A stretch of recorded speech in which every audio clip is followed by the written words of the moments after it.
Ang nakaraan, sa isip-isip ng ating bida ay nagawa niyang talunin si Noel, kaya lang may sadamo ang isang ito, dahil nagawa pa rin niyang makaligtas sa ginawang pag-atake ng ating bida.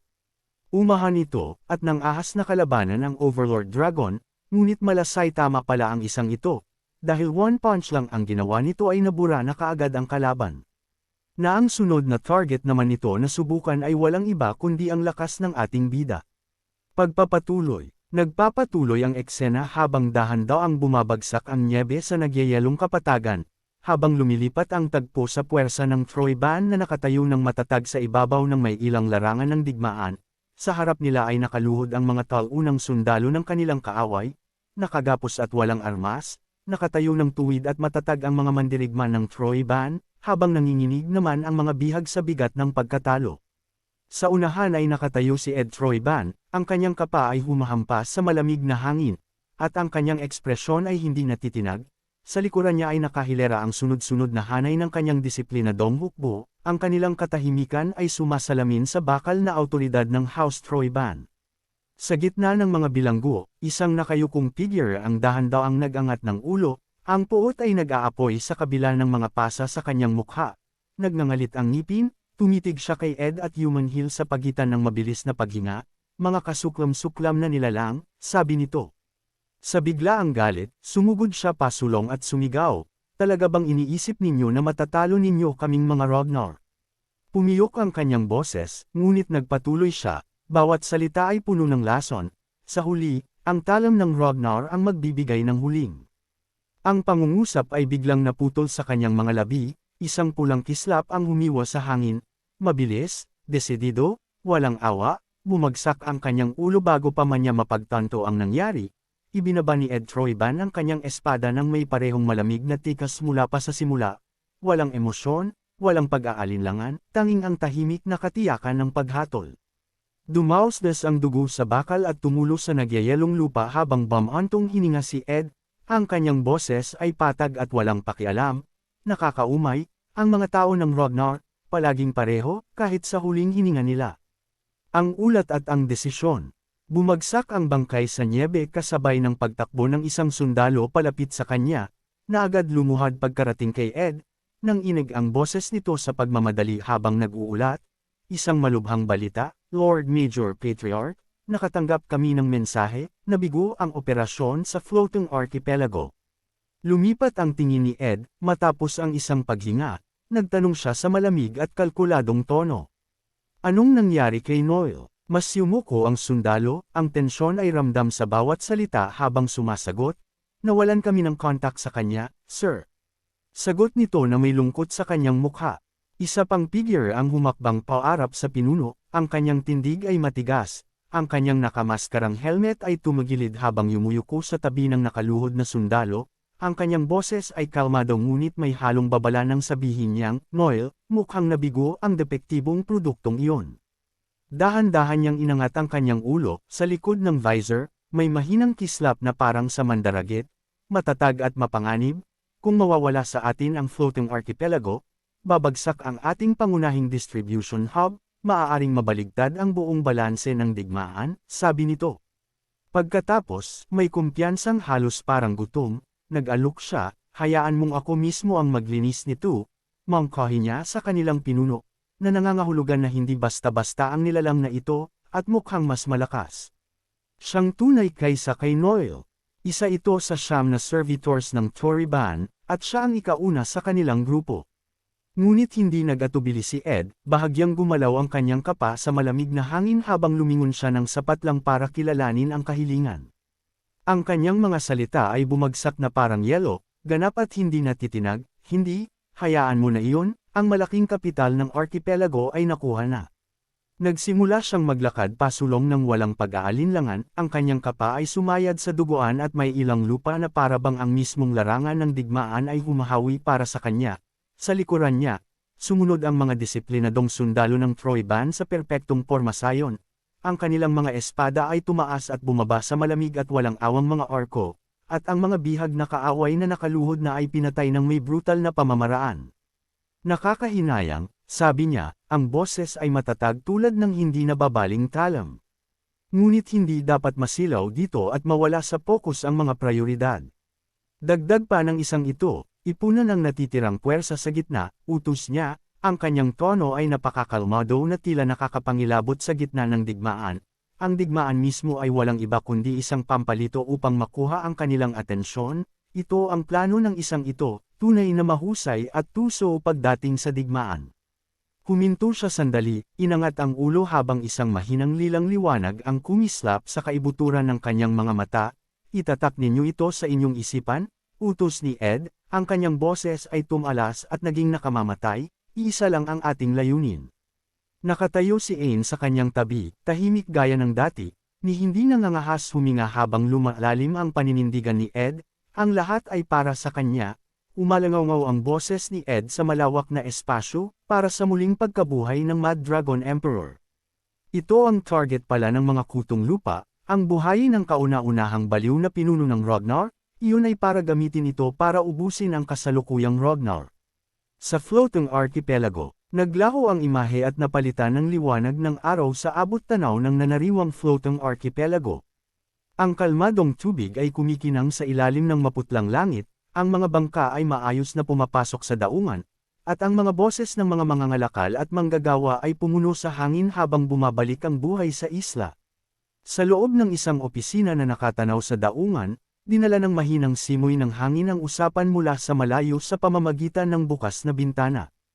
Pwede na nating gamitin ang riles na dating pinapatakbo ng Ceres Merchant Group, may kumpiyansang pahayag ng isang tao mula sa labas ng pinto. Sumagot ang isa pang boses, wala pa ring balita mula sa mga mangangalakal sa timog. Si Antonio, na nakakubo at nakaupo sa likod ng bundok ng mga dokumento, ay halos hindi tumugon. Ang kanyang mga siko ay nakapatong sa mesa habang hinihilot ang kanyang sentido, pagod na pagod ang bawat linya ng kanyang mukha, dahan-dahan siyang bumantong hininga, ngunit ang tensyon ay nananatiling nakakapit sa kanya. Isang mahinang lagitgit ang bumasag sa kanyang pagkadismaya, tumangala si Antonio. Pumasok si Theo sa kwarto na may kalmado at matatag na mga hakbang, at isinara ang pinto sa likuran niya, mukhang nabibigatan ka sa mga alalahanin, sabi ng ating bida. Lumapit si Theo sa mesa, huminto sa ilalim mismo ng liwanag ng hapon. Ang supply distribution ba ng Ragnar ang nagpapahirap sa iyo ngayon? Tanong nito, mahina ngunit direkta ang boses. Nagpakawala si Antonio ng isang hininga na sinubukan ngunit nabigong magmukhang walang pakialam. Napakawalang utang na loob na sabihin iyan, mas simple kung hindi kailangang kalkulahin ang mga pabago-bagong dagat.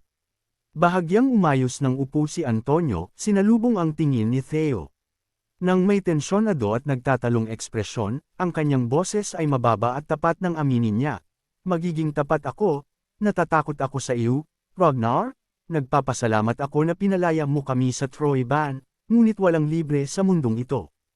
Ang bigat ng kanyang mga iniisip ay lalong dumidiin sa bawat salita, sa isang pitik lang ng iyong daliri, patuloy niya, habang sumusulyap sa bandila ng Ragnar na tahimik na nakasabit sa dingding.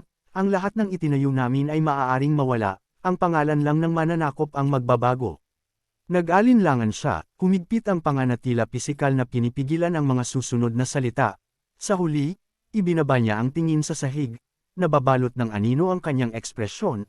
Hindi ito dapat sabihin sa harap mo, pero minsan naiisip ko na mas ligtas kami noong nagpapalutang-lutang lang kami sa dagat, sabi nito. Nang muling iangat ni Antonio ang kanyang mga mata, nakatayo doon si Theo na kalmado at relax, at sa halip na minas, ngumiti lang siya.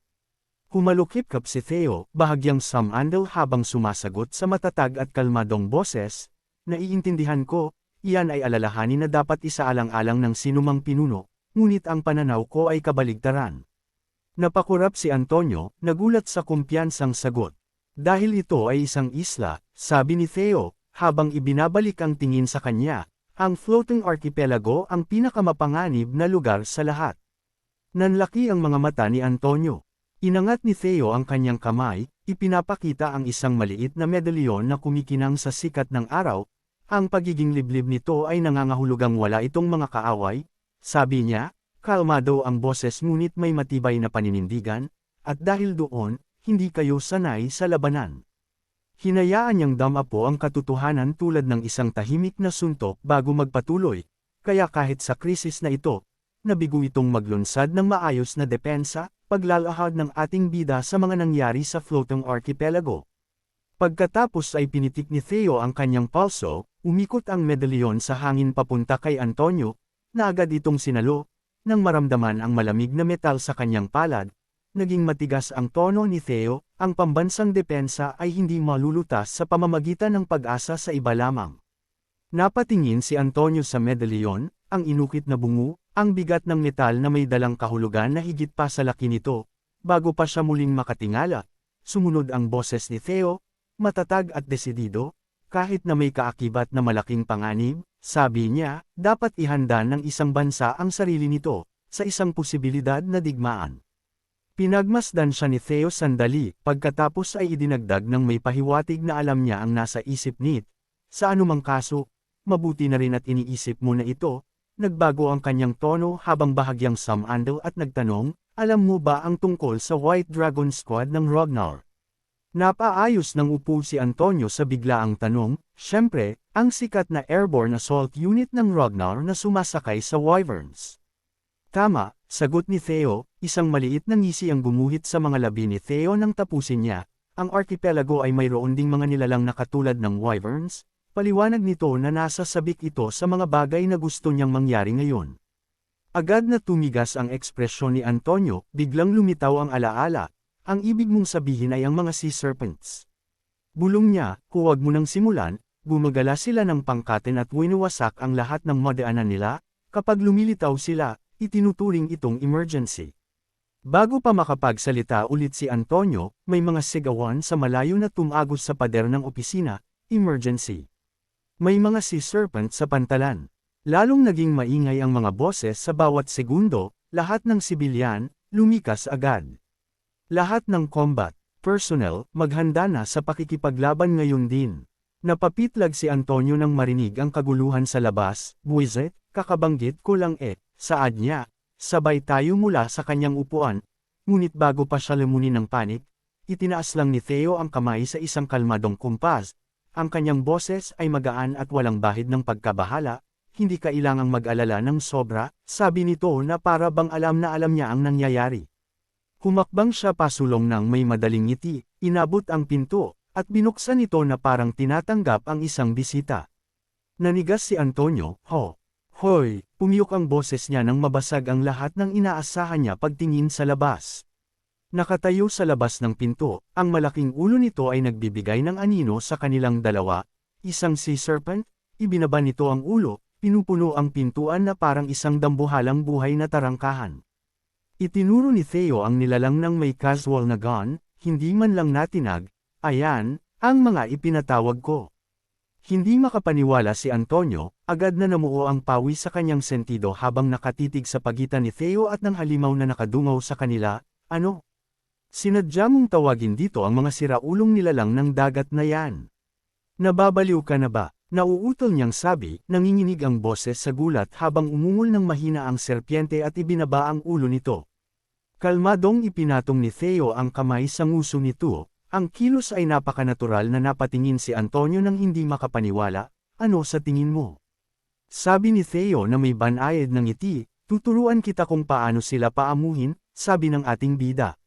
Bago pa makabuo ng sagot si Antonio, sunod-sunod na lumabas ang mga sea serpent mula sa tubig, nanigas ang mga sundalo at sibilyan sa kinatatayuan nila, nanlalaki ang mga mata habang nagtitipon ang mga halimaw sa paligid ni Theo tulad ng isang leyo na sumasagot sa tawag ng kanilang amo. Lumabas si Theo sa pantalan, sumisinyas sa mga nilalang ng may lubos na kumpiyansa, katulad ng White Dragon Squad ng Ragnar. Ang archipelago ay maaaring bumuo ng sarili nitong mga Dragon Knights, na nakasakay sa mga sea serpent. Nabalot ng katahimikan ang pantalan, nagpakawala si Antonio ng nervyos at hindi pantay na tawa, pumiyok ang boses habang sinusubukang intindihin ang nakikita, haha, talaga bang balak mong sakyan sila sa labanan? Parang kwentong pambata lang yan. Nakatayo si Theo ng matatag sa gitna ng mga dambuhalang serpiente, isang fairy tale, sabi niya, ay perpekto? Tumingin siya sa mga marengel na nilalang habang yumuyuko ang mga ulo nito sa kanya, sa mga lumang alamat, sinasabing si Kriemhild ay dating nakipaglaban habang nakasakay sa isang sea serpent, kaya, bakit hindi natin buhayin iyon? Itinaas niya ang kanyang boses ng sapat lang para marinig siya ng malinaw ng mga nagugulat na sundalo at sibilyan. Tatawagan natin ang unit na Kriemhildt Night Order. Isang biglaang paggalaw ang ikinagulat ni Antonio, ang pinakamalapit na si Serpent ay ibinaba ang malaking ulo nito direkta sa kanya. Ang kumikinang na mga mata nito ay nakatitig sa kanya ng may matinding kuryosidad. Nipaurong si Antonio, nagulat sa lapit ng nilalang. Ho! Bulong ni Theo, na nagulat din sa interes ng serpiente. Ngunit sa halip na maging agresibo, mas lumapit pa ang dambuhalang nilalang, dahan-daang nilapitan si Antonio na parang sinusuri siya. Mabilis na napakurap si Antonio, pagkatapos ay nagawang ngumiti ng alanganin at maingat habang dumadampi sa kanya ang hininga ng serpiente. Mukhang nakuha mo ang pabor niya, bulong ni Theo, pilit na nagpapakita ng walang pag-aalinlangan. Mula sa likuran nila, umalangaw-ngaw ang mahihinang yabag sa pantalan, ang priestess ay lumapit ng nagmamadali. Lord Theo Ragnar, lumingon si Theo sa kanyang boses, huminto ito sa harap niya, yumuko ng may paggalang, at sinabing, isang panauhin ang dumating. Lumipat ang tingin ni Theo sa kanya, ang sikat ng araw ay tumatama sa mahinang pulang kislap sa kanyang mga mata habang tinatanggap ang hindi inaasahang balita ng may tahimik at matatag na pokus. Bumuhos ang sikat ng araw sa mataas na salaming kisame ng inner hall, naghahadyas ng mahahabang sinag ng ginto sa makinis na bato habang nagbabago ang kapaligiran tungo sa isang mabigat at naghihintay na atmosfera.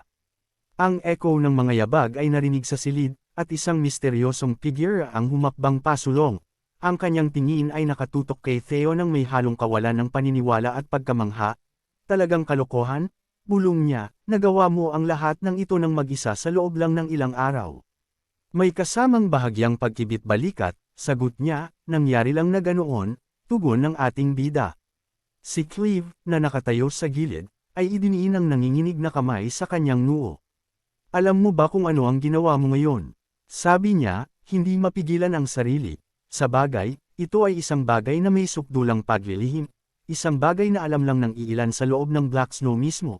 Kaya natural lang na hindi mo alam. Nanliit ng bahagya ang mga mata ni Theo doon, sukdulang paglilihim. Anong ibig mong sabihin? Ang floating archipelago ay nasa ilalim na ng hiwalay na imbestigasyon ng Black Snow. Ito ay isang pangunahing kandidato para sa distribution network at pinansyal na daluyan ng Troiban. Isang kislap ng gulat ang bumita sa kalmadong ekspresyon ni Theo, ang kanyang tingin ay napadakos sa kung saan. Habang mabilis na umiikot ang mga isipin sa likod ng kanyang mga mata, nagsasagawa na pala ng investigasyon ng Black Snow, ibig sabihin alam nila na ang pagkawala ng archipelago ay makakapinsala sa atin sa digmaan, pero kung naintindihan nila iyon, bakit nila ito hinayaang hindi galawin? Bakit nanatili silang tahimik kahit alam nila ang lahat? Bago pa niya masundan ang kaisipang iyon, ang tunog ng papalapit na mga yabag ay pumutol sa katahimikan ng lugar. Ang boses ng bagong dating ay makinis ngunit may dalang bigat ng utos na nagpatahimik sa bulwagan sa sandaling magsalita ito, ikaw ba si Theo Ragnar? Humakbang pa siya, ang kanyang bote ay tumutunog ng matalim sa sahig na bato. Ang 9 Dragon Lords ay gumawa ng ganoong ingay kaya mataas ang inaasahan ko sa iyo, ang kanyang mga labi ay kumarba sa isang mapang asar ng ngisi. Pero mukha kang isang palamuning bata, na halos hindi matatawag na lalaki. Itinaas ng lalaki ang kanyang boses sa isang malawak na kumpas, isinasantabi ang kanyang sariling bastos na komento na parang wala lang ito, habang ang kanyang ngiti ay tumalas na parang sa isang mandaragit. Sa ngayon, ikinagagalak kitang makilala. Nananatiling hindi mabasa ang ekspresyon ni Theo, ngunit sa loob ay tumindi ang kanyang alarma. Ang Overlord Dragon, Dante Roll, anong ginagawa ng isang tulad niya dito sa archipelago? Yumuko sina Theo at Cleve bilang paggalang sa sandaling pumasok si Dante, ang kanyang presensya pa lang ay sapat na upang manghingi ng pag-iingat. Iwinagayway ni Dante ang kanyang kamay ng may tamad na pagwawalang bahala. Hindi na kailangan ang mga pagbati, sabi niya, idinida po ang mga braso ng may casual na kay-abangan, magpakatuto lang kayo.